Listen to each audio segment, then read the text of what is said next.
Live from Fargo and serving you on TV, online, and on the go. This is Valley News Live at 5.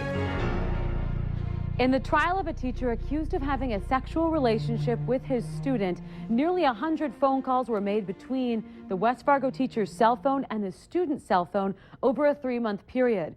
That's just one of the many things we found out today at trial.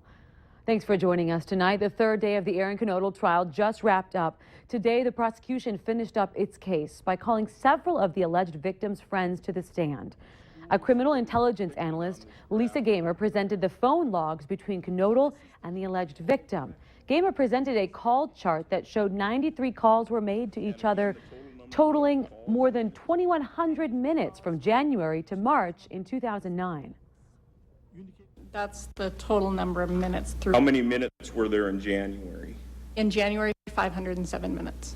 And then in February? 1,479. And March?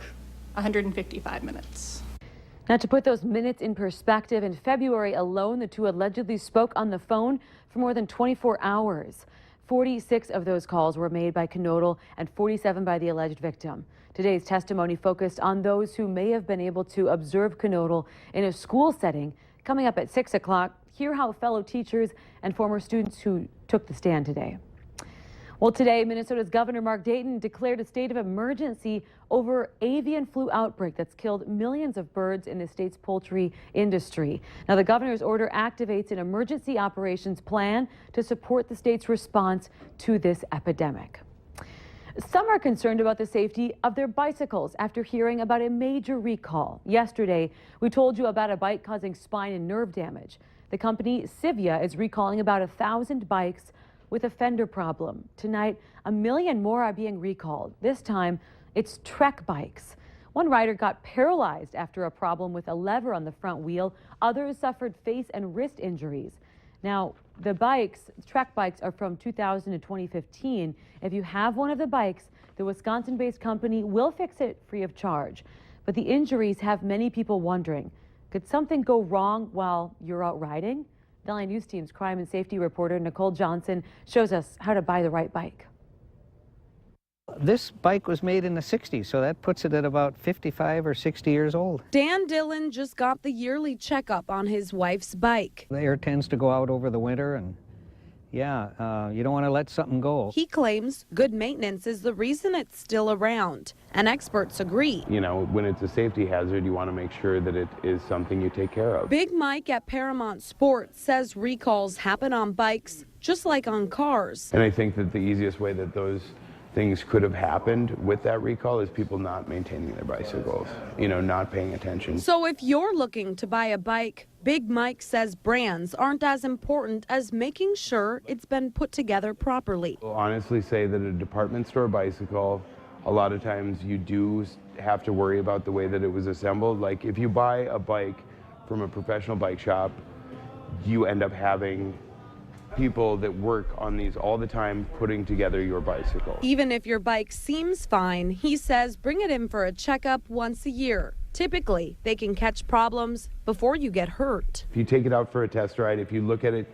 you want to make sure that the pedals are on tightly, that the brakes are engaging, that when you go through your shifting, that it is smooth.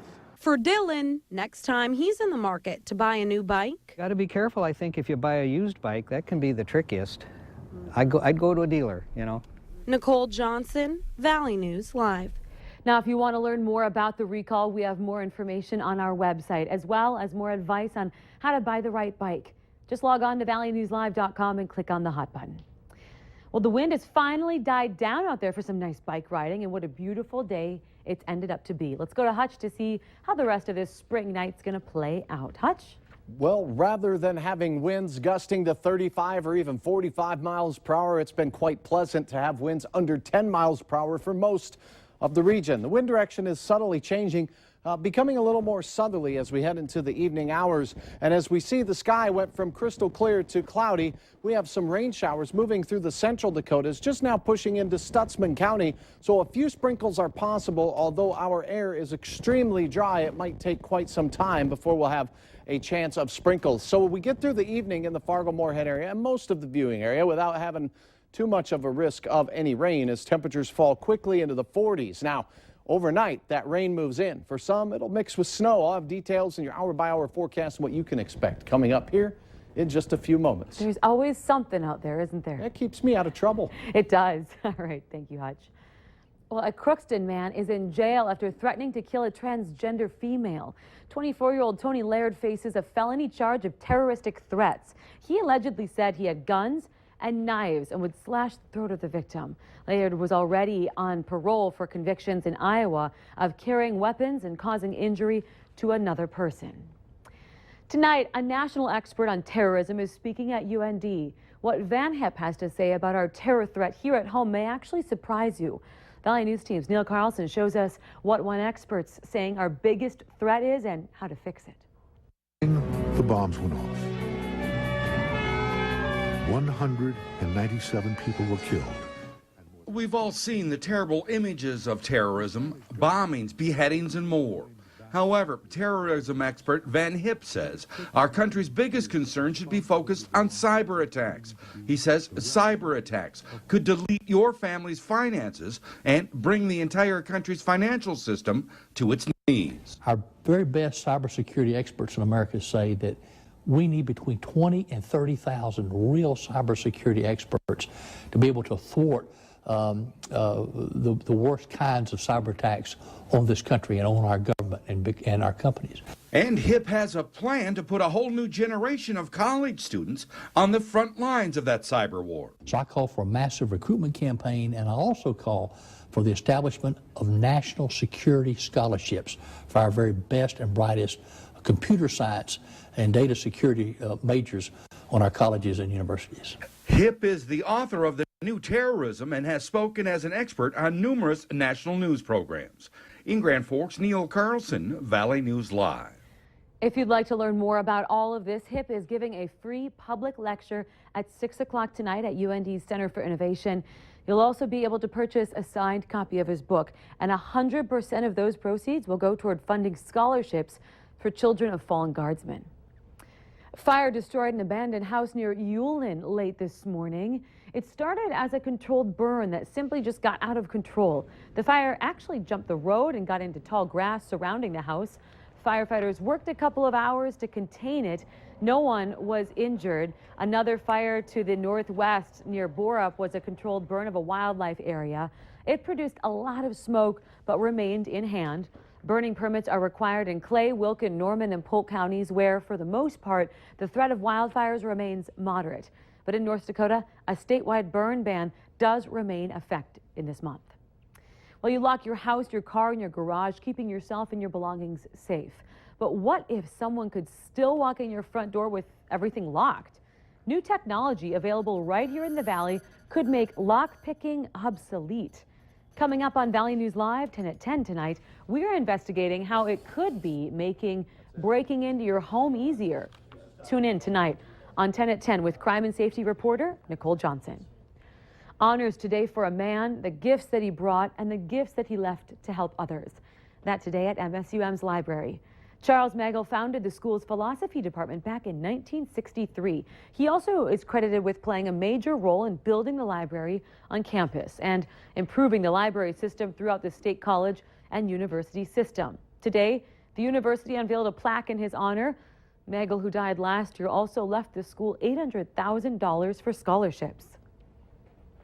His endowment, which will fund scholarships into perpetuity, will ensure that the transformative power of an MSUM education is available to every future generation of students.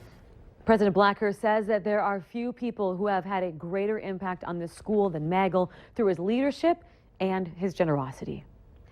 Tigers, otters, and bears, the Red River Valley and Chihinkapa Zoo are opening for the summer season this weekend.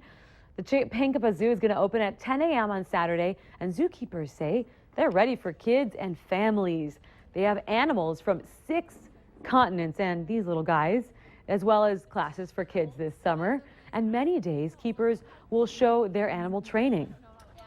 And the animal training has just been such a great public connection for us.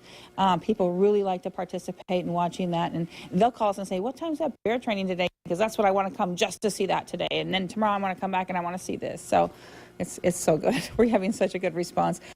To find out more about the Chihinkapa Zoo, go to valleynewslive.com. We have a link to their site on our hot button. Well, are you prepared if disaster strikes? The Red Cross is making sure students all across the nation are prepared. The new initiative is called the Pillowcase Project, a program that teaches students and their families how to prepare for a disaster. Today, students got to decorate and personalize their pillowcases. Organizers say it's an easy tool that can be used to carry emergency supplies and essential items. It was one of the many things students learned today. I've learned to be prepared for a fire and like listen to what adults say, like how they said stay low and go. The Pillowcase Project is centered around 3 core principles: learn, practice, and share. Still ahead for us tonight, in a major move, Home Depot is getting rid of any flooring containing a specific chemical that's dangerous to kids. And when we rose and shone this morning, temperatures were in the mid-teens. A beautiful sunrise, clouds moving in. There's rain in our forecast. Once again, snow for some. Details are coming up next.